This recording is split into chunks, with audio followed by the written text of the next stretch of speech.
Dans le centre-ouest du Sénégal, on cultive désormais du riz.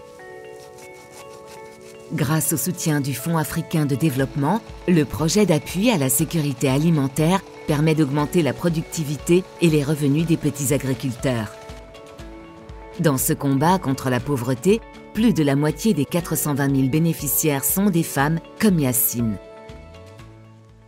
Ce projet nous a aidés. Ils nous ont dit de cultiver du riz et on l'a fait. Cela nous a amené le changement.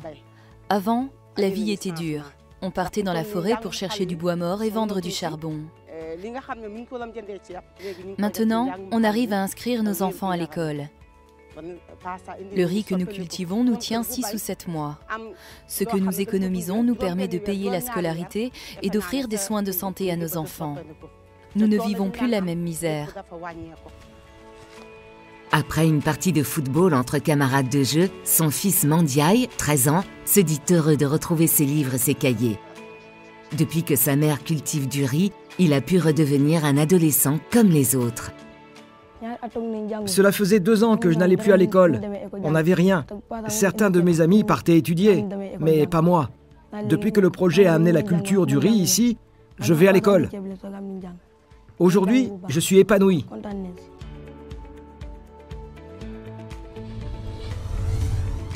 Répartis dans les régions de Louga, Matam et Kaffrine, 3 des régions les plus vulnérables du pays, le PASA représente au total un investissement de 42 millions de dollars, financé par un prêt FAD et un don du Programme mondial pour l'agriculture et la sécurité alimentaire.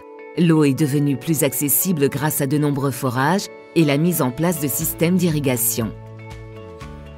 Après avoir longtemps cultivé de l'arachide, du mil et du maïs, les habitants de la région récoltent aujourd'hui piments, gombo, tomates et pastèques.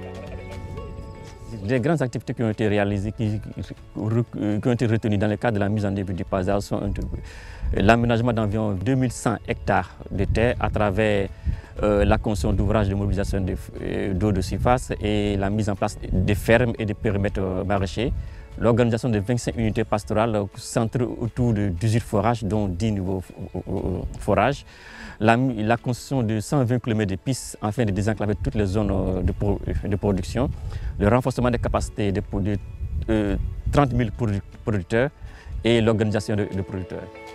Dans la ferme de Toun Mosquée, cet agriculteur se réjouit des nouvelles infrastructures mises à sa disposition.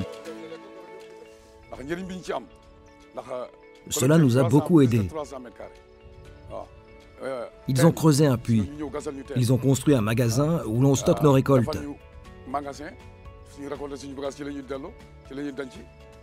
Il y a aussi une cabine de pompage avec un groupe électrogène et un panneau solaire pour pouvoir pomper l'eau. Tout ça, on n'aurait jamais pu l'avoir, même avec l'aide de nos proches.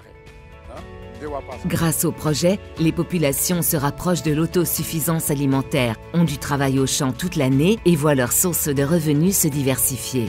La première étape de ce projet ayant changé les destins de milliers de familles s'achèvera à l'horizon 2018.